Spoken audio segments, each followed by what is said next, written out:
अपनी सेहत को ट्रैक करने के लिए आप स्मार्ट वॉच पहनते होंगे या फोन में कई तरह के ऐप इस्तेमाल करते होंगे, लेकिन क्या कभी आपने अपनी डेंटल हेल्थ के बारे में सोचा है?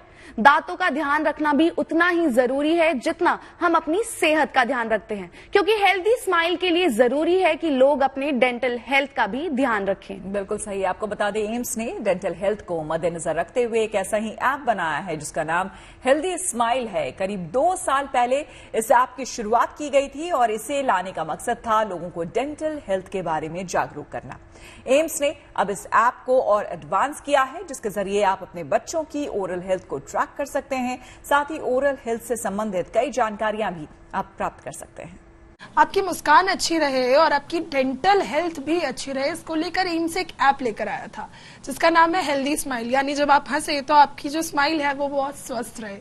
अब इस ऐप को और अपग्रेड किया गया है। इस ऐप में एक ऐसा कैलेंडर लाया गया है कि आपने दिन में 2 बार ब्रश किया है या नहीं, आपके बच्चे ने दिन में 2 बार ब्रश किया है या नहीं, आप इसको रेगुलेट कर सकते हैं और इसका जो डेटा है एम्स तक पहुंचेगा।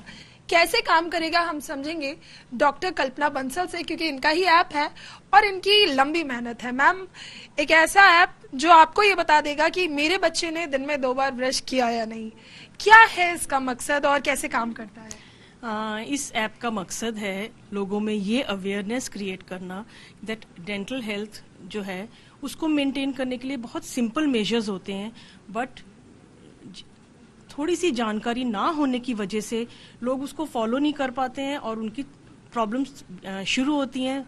उनको टाइम पे ट्रीटमेंट ना लेने से भी प्रॉब्लम्स जो हैं बढ़ती चली जाती हैं। सो बेसिकली ये जो ऐप है इसमें सिंपल मेजर्स हैं, थोड़े से पॉइंट्स वाइज बताया हुआ है, एज स्पेसिफिक हैं, कुछ वीडियोस हैं, कुछ टाइमर है, एक FAQs हैं, जिससे कि लोगों में अवेयरनेस क्रिएट करना चाहती हूँ मैं पेरेंट्स में कि बच्चों की हेल्थ को मेंटेन किस एज से ही शुरू कर देना चाहिए। लेकिन आप अपनी डेंटल हेल्थ को भी रिकॉर्ड कर पाए, शायद ये अपने आप में खास और एक अनोखा ऐप होगा, या मुझे लगता है भारत में अभी नया प्रयास है, विदेशों में बेशक से होगा। यहाँ पे हाँ, ऐसे जो छोटे बच्चों के दांत के कीड़े के लगने के लिए जो प्रिवेंशन की ऐप है, एजुकेशनल ऐप है, ये अपने आप में ये कह सकते हो कि ये शुरुआती ही है।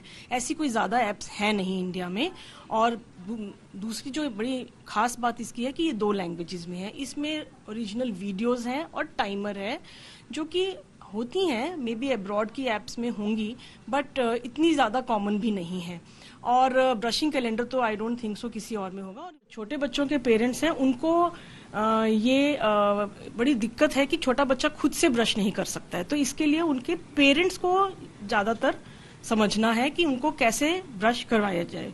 तो मैंने अब 3 साल से कम का सेलेक्ट किया है और ब्रश करने की बातें हैं तो सारी डिटेल्स में लिखा हुआ है कि कैसे उनके 3 साल से छोटे बच्चे को कि जिनके टीथ भी नहीं निकले होते कैसे साफ करना है। साथ में पिक्टोरियल प्रेजेंटेशन भी है और टेक्स्ट लिखा हुआ है। ये मैंने हिंदी वर्जन खोला हुआ है और ऐसे ही 5 पॉइंट्स हैं कि कैसे क्या क्या फॉलो करना है, कि कब शुरू कर देना होता है। यहाँ पे ये क्लियरली मेंशन है। कभी ये सिर्फ एंड्रॉइड के लिए बना है, ये अभी इसका वो है।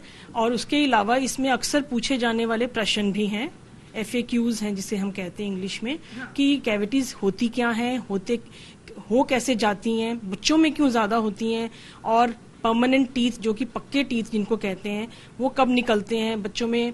कैविटीज शुरुआत में कैसे दिखती हैं, बढ़ने पे कैसे दिखती हैं, ऐसे कितनी बार ब्रश करना चाहिए, ये FAQs में भी दिया हुआ है। दांतों को हमारी पर्सनालिटी का एक अहम हिस्सा कहा जाता है। अब चाहे उम्र कोई भी हो, दांत अगर हैं आपके साथ तो आपकी स्माइल तो खूबसूरत रहती है, साथ ही आप अच्छे भी दिखते हैं, आप कॉन्फिडेंट भी होते हैं और आपकी पर्सनालिटी ज्यादा निखर के आती है। वीडियो जर्नलिस्ट कुंज बिहारी के साथ नीतू झा।